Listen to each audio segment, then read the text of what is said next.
Okay, you guys, we're now going to look at exercise 2-12 on page 98.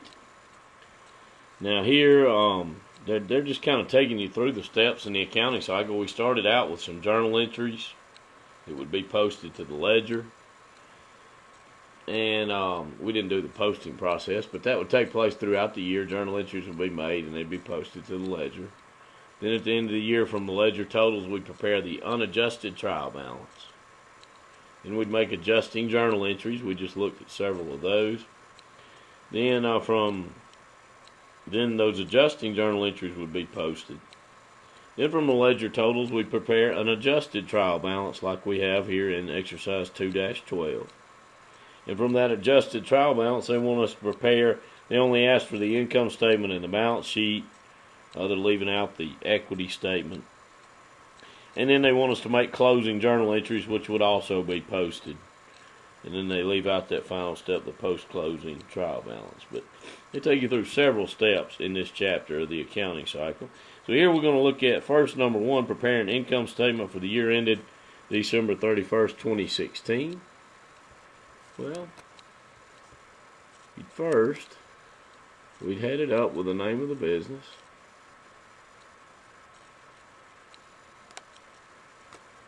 That's Blue Boy Cheese Corporation.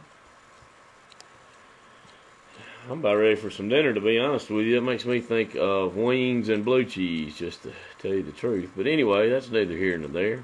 Blue Boy Cheese Corporation, we headed up on the top row with the name of the business. The second row with the name of the financial statement, in this case the income statement. And then remember, it covers a period of time, so we date it for the year ended. And the date, in this case, December 31, 2016. Alright then, as you recall, I'm sure, on the income statement, we would first list our revenue accounts. We're looking here at their adjusted trial balance. I see that their only revenue account is sales revenue. In the past, I think we've just called that sales, but sales or sales revenue, it means the same thing. So we'll show it first. It's $800,000. You guys, they're doing this in two columns. They're putting that over in the column to the right. Then from sales revenue, to get gross profit or gross margin, we'll deduct cost of goods sold. They go with gross profit here, and that's what you see in most text. Sometimes called gross margin. So it's just our sales revenue minus cost of goods sold,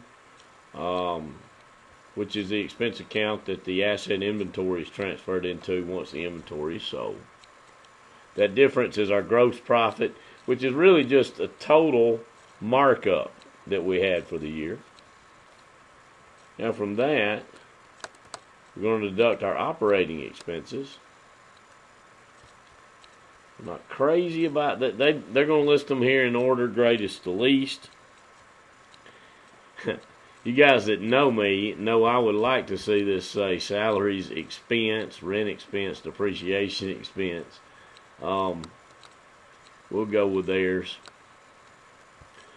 I might could just add it in without any trouble. Yeah, let's do that.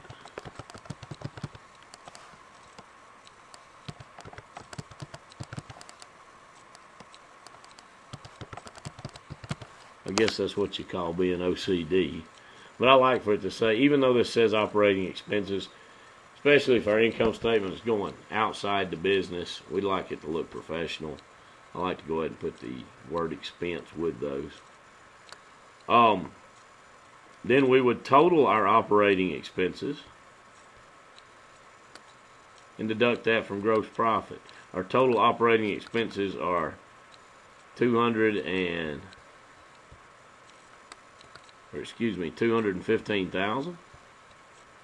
We'll deduct this total operating expenses number, $215,000, from our gross profit of $320,000. That gives us operating income of $105,000. Now, remember, we have to show interest expense separately at the bottom of the income statement, mainly to draw attention to it so it's not lumped in with some of these.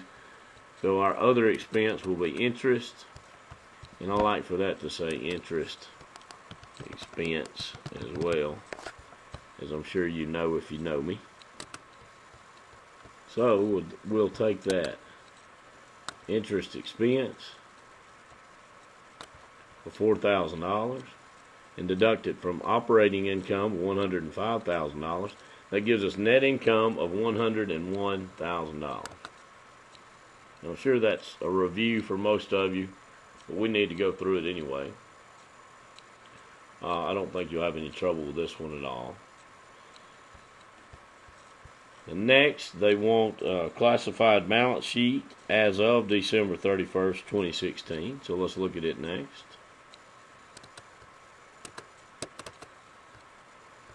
Okay. The classified balance sheet will start back with a Blue Boy Cheese Corporation heading. Name of the business on the top row. Name of our financial statement, the balance sheet on the second row. And instead of just putting the date, this textbook puts at December 31st, 2016. You could also put as of. I think most places would just put the date. Alright, so remember, first on the balance sheet we're going to list assets.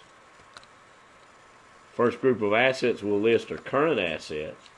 Now remember, current assets include cash and any other asset that we expect to use, consume, or convert to cash within one operating period, usually thought of to be 1 year.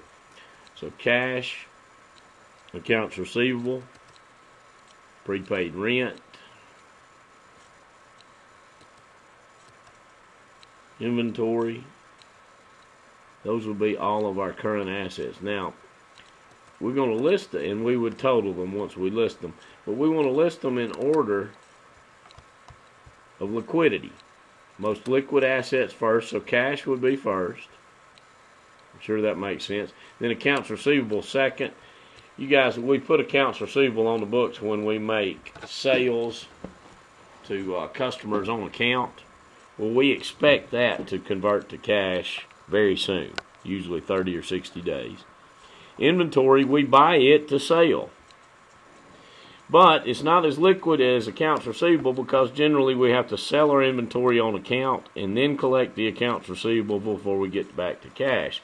So a lot of times inventory is thought of as being 2 steps away from cash. Whereas prepaid rent is probably our least most liquid asset. We're probably not going to get that back unless we move or maybe go out of business. Might be tough to get it back then. It is a current asset. We'll probably use it up within the year. Probably not going to pay your rent ahead for more than a year. But it's the least liquid of the 4. We total our current assets. And you guys, some of you have heard me talk about this before. I probably would not pay rent ahead.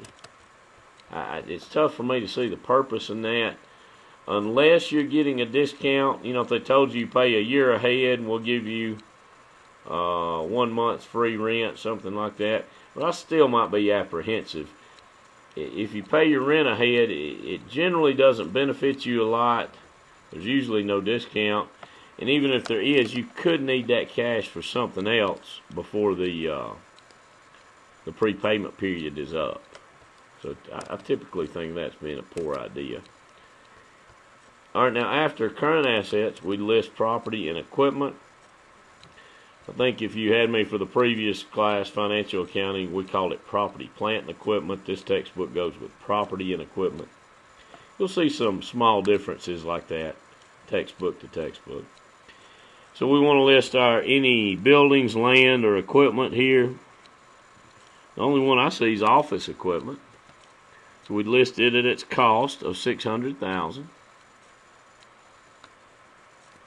Less its accumulated depreciation of $250,000.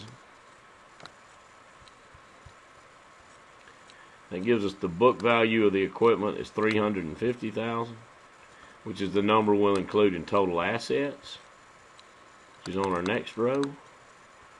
And we get total assets by adding together total current assets and essentially here total property and equipment at book value.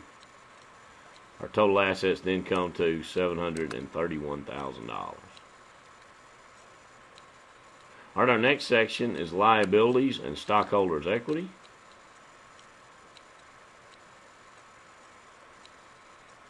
We first list liabilities. Since we only have current liabilities here, we'll just start with those. Notice the note payable is due in 6 months, so it would not qualify as a long-term liability. Current liabilities would be any ones that we expect to pay within one operating cycle, generally thought of to be during the current fiscal year.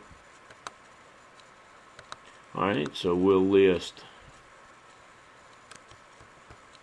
all of our current liabilities, and then we'll total those.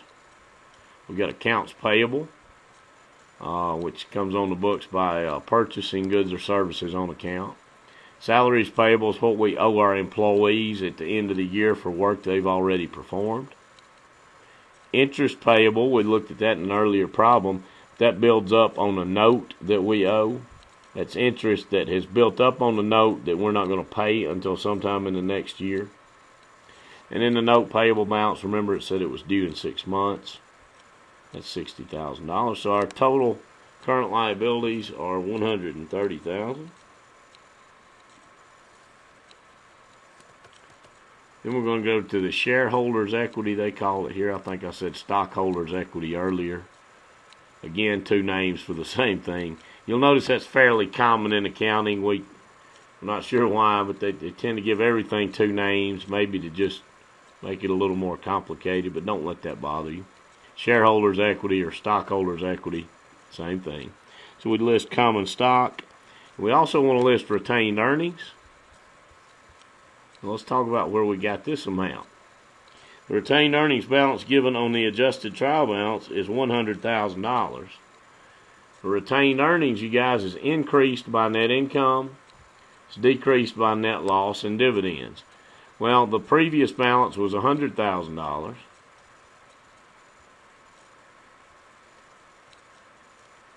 And remember from earlier in the video, if you want to, I don't have it on this page, but if you want to scroll back, your net income was $101,000. If you just want to back the video up, you can see that.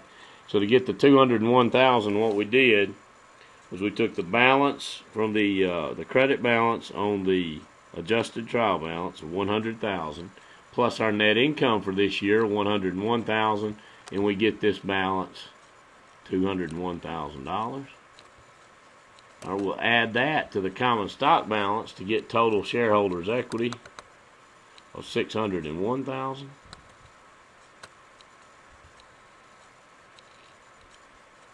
Then we're going to add that to total current liabilities. We get total liabilities and shareholders' equity of $731,000, which is the same amount that we had back up here for total assets. I hope that was, I'm sure for all of you guys, that was just a review. Probably a lot of this chapter has been.